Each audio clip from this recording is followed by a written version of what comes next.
Bonjour à tous, bien-aimés.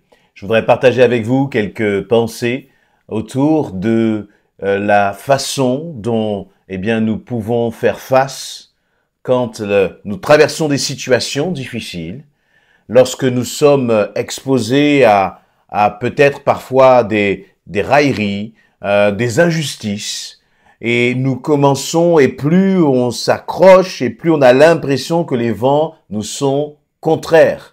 Et vous savez comment ça se passe, les choses se passent dans ces moments-là. Nos pensées sont bousculées. On a l'impression qu'on commence à presque défaillir même dans notre foi dans le Seigneur. Et on commence à écouter justement toutes sortes de mensonges. Et j'aimerais que nous puissions méditer justement sur la façon de réagir dans ce type de situation. Avant de vous partager un texte sur ce sujet, je voudrais vous remercier pour les commentaires que vous prenez le temps de laisser. C'est encourageant, c'est bénissant. Merci aussi pour votre fidélité sur ces vidéos. Et je vous invite, si vous ne l'avez pas encore fait, peut-être que vous la découvrez pour la première fois, à vous abonner à notre chaîne YouTube, à liker ces vidéos et à laisser un commentaire. Encore une fois, ça édifie. Et ça aussi permettra de gagner en visibilité pour encourager le plus grand nombre. Maintenant, j'aimerais que nous puissions lire ensemble le psaume 11. C'est un psaume qui est court, avec 7 versets. Il dit ceci au chef de chœur, un psaume de David.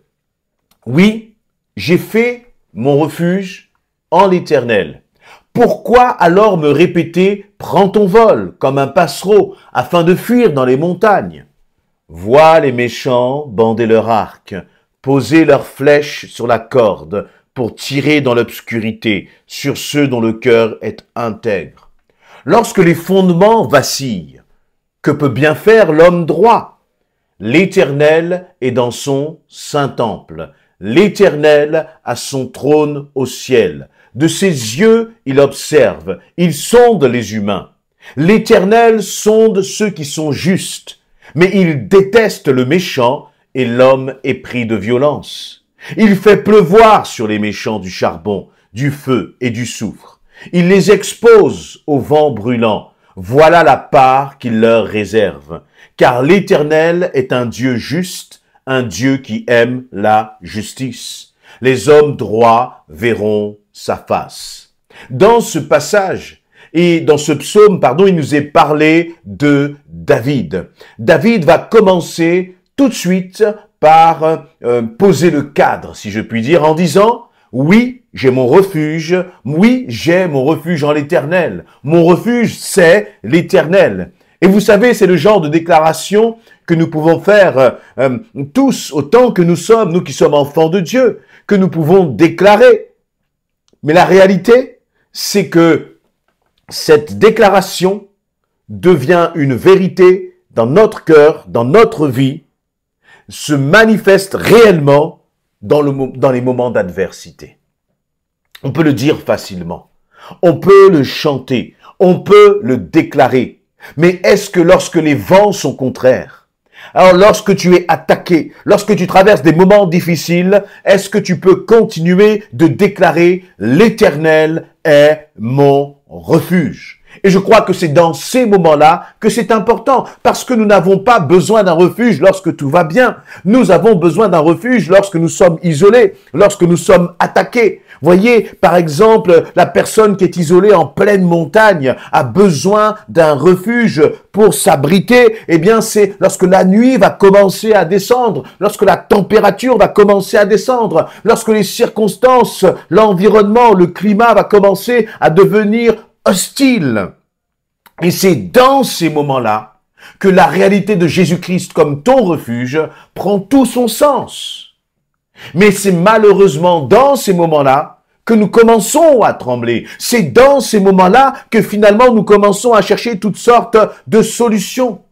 Et vous savez, ce sont dans les moments de difficulté qu'il va se passer exactement ce que David nous relate là dans le verset 1. Il va dire « Pourquoi alors me répéter ? Prends ton vol comme un passereau afin de fuir dans les montagnes. » Vous voyez, il y a comme des voix qui viennent vers David, comme des pensées qui commencent à l'assaillir et lui dire, « Hé David, prends ton vol, enfuis-toi comme un passereau, prends la fuite dans les montagnes. » Et toi et moi, nous savons ce que cela signifie.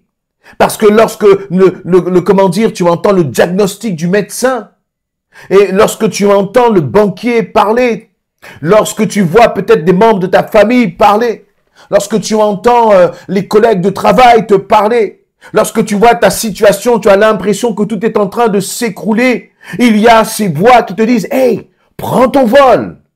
Comme un passereau. Voyez, le passereau, c'est l'image de la fragilité. Le passereau, c'est l'image de celui qui n'a pas de protection.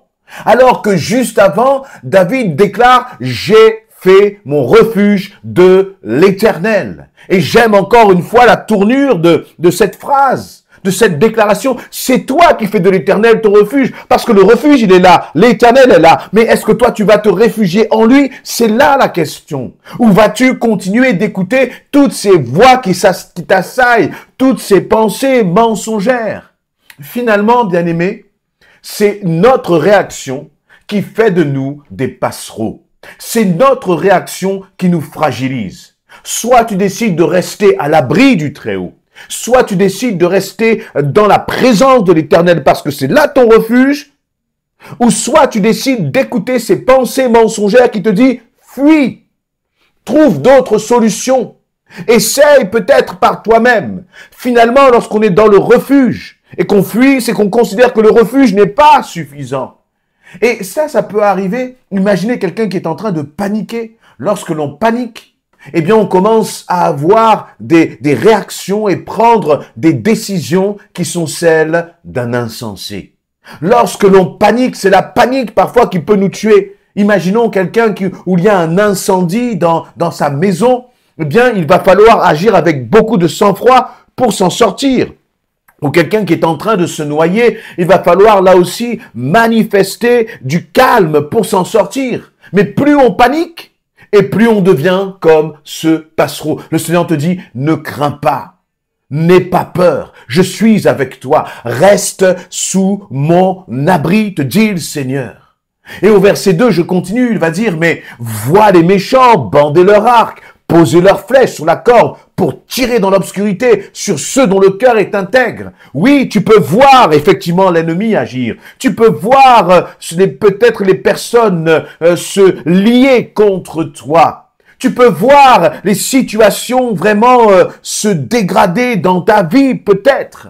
Mais si tu es enfant de Dieu, si tu fais ce que le Seigneur te demande de faire, parce que oui, il y a nécessité d'obéissance pour voir la gloire de Dieu. Sans obéissance, tu ne peux pas voir la gloire de Dieu. Sans obéissance, tu ne peux pas voir et bénéficier de sa protection.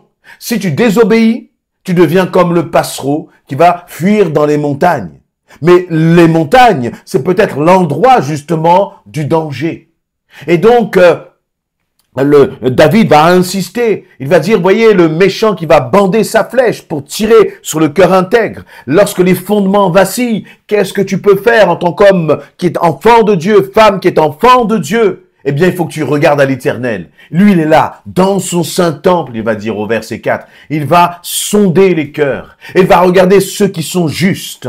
Et là aussi, c'est important. Nous, parfois, nous appelons à l'Éternel. Mais est-ce que ton cœur est juste? C'est-à-dire, est-ce que tu agis selon la volonté de Dieu? Est-ce que tu te comportes comme un enfant de Dieu? C'est important, bien-aimé, de tenir sa main fermement, même dans les moments difficiles. Et à ce moment, les versets 6 et 7 nous rappellent que Dieu est un Dieu de justice. Il agira toujours avec justice. Si tu tiens bon, si tu tiens ferme, si tu continues de te réfugier en l'Éternel, il va étendre sa main sur ta vie et il va manifester sa justice. Il dit, les hommes droits verront sa face. Si tu agis avec droiture, si tu agis en vraiment te réfugiant en lui, quoi qu'il arrive, il n'y a pas d'autre option. Il n'y a pas d'autre fin à ton histoire que de voir la main de Dieu se manifester. Et récemment, je l'ai encore entendu, une sœur qui avait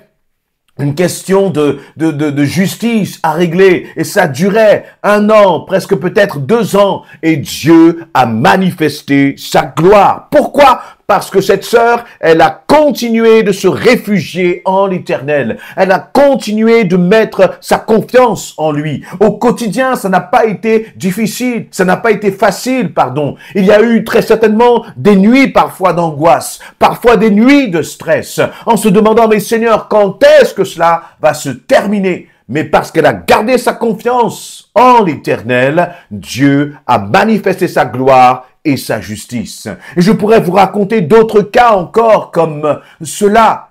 Mais l'essentiel, pour toi, finalement, la victoire, elle est entre tes mains. La victoire dépend de toi. Est-ce que tu es capable de dire dans ce que tu traverses, je fais de l'Éternel mon refuge. Psaume 11, verset 1. Amen.